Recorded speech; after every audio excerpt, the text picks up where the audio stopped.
했고, 지금 현재 이 문재인과 이 좌파 정권의 가장 처인 공로할 죄악이 바로 우리 한국의 현대사를 왜곡해서 이 대한민국의 현대 구국의 건국자 이승만 대통령과 또 박정희 대통령을 폄훼하고 오히려 북한 김일성 집단을 더 찬양하는 이런 교과서를 만들어서 어린 학생들에게 가르치고 있습니다.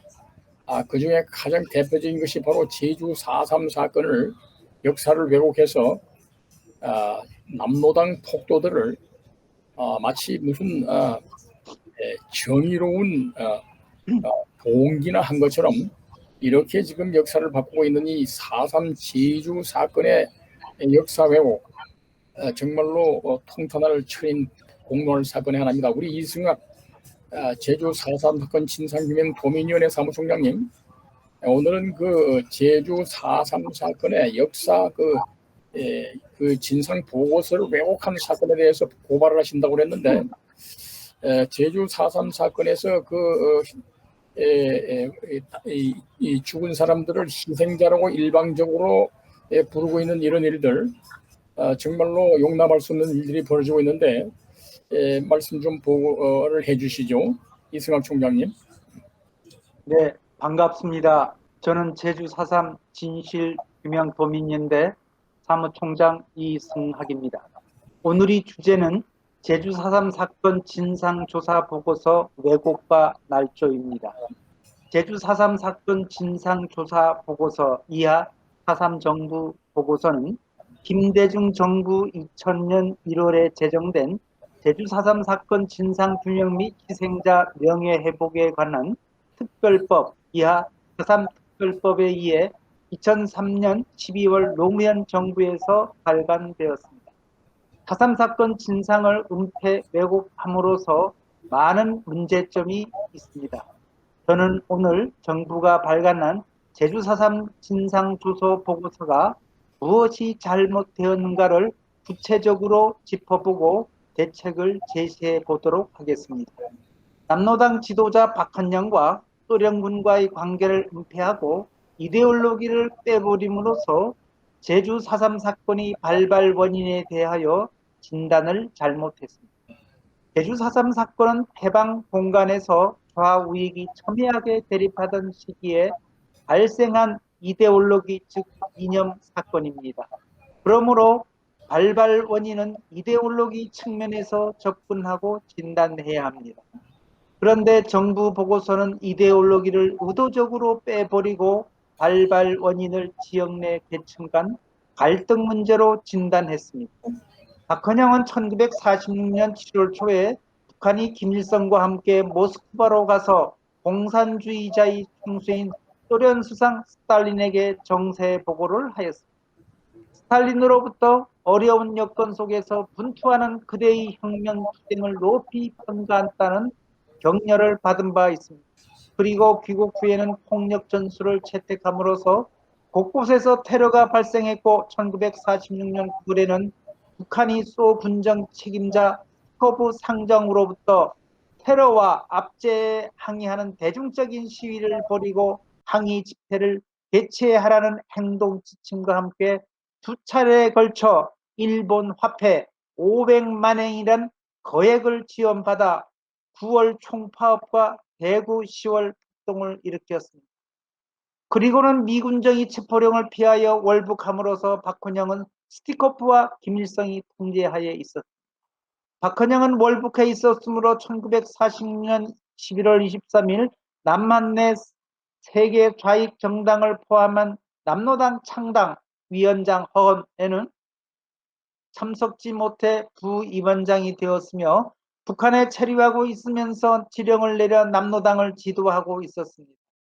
그런데 북한에서는 김일성을 중심으로 사실상의 좌익 정부가 수립된 상황에서 유엔 결정에 따라 남한에서 단독 선거를 하면 남한에는 우익 정부가 세워질 것이 명확하고 그렇게 되면 좌익인 남로당은 존립 기반이 상실되므로 박헌영은 남한이 우익 정부 수립을 저지하여야만 했습니다.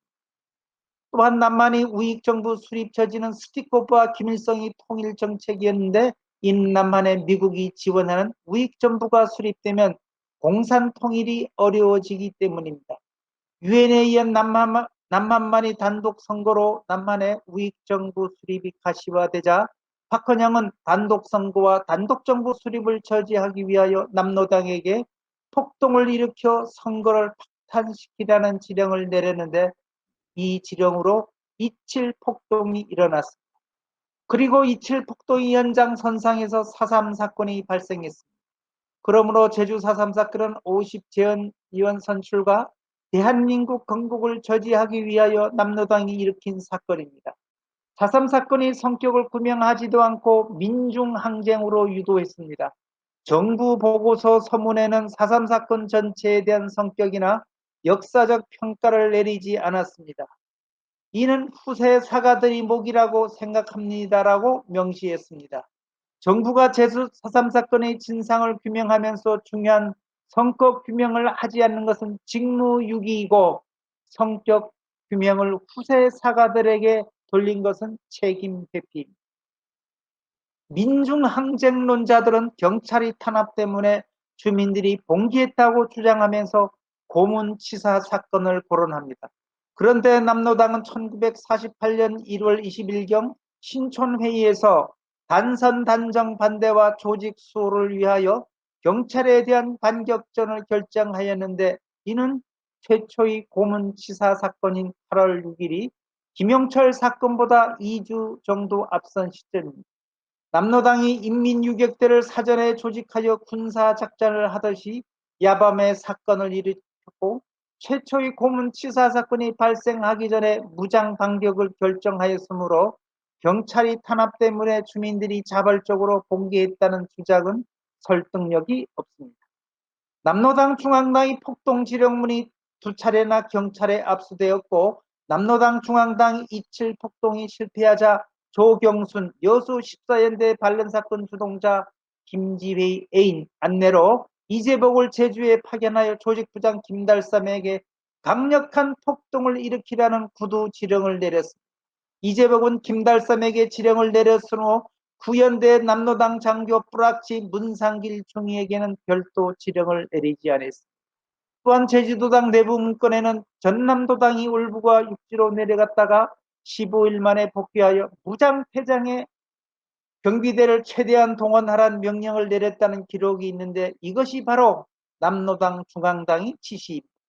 그런데도 정부 보고서는 남로당 중앙당이 직접적인 지시가 있었다는 자료는 발견되지 않고 있다고 결론을 내림으로써 남로당 중앙당이 지령서를 공식으로 부인하였고 최초의 고문치사 사건 3월 6일이 일어나길 2주 전에 남로당 중앙당이 단선 단정을 반대하라는 중앙당의 지령을 수행하기 위하여 신촌회의 2월 20일경에서 무장투쟁을 결정하였는데도 경찰이 탄압해 주민들이 봉기하였다고 주장하였습니다. 이와 같이 정부 보고서는 의도적으로 자료를 은폐 왜곡하였고 논리에도 맞지 않은 주민 봉기론을 강조함으로써 사건의 성격을 반란에서 민중항쟁으로 유도하였습니다. 이는 역사 왜곡을 넘어선 역사 뒤집기입니다. 이상 말씀드렸습니다. 감사합니다.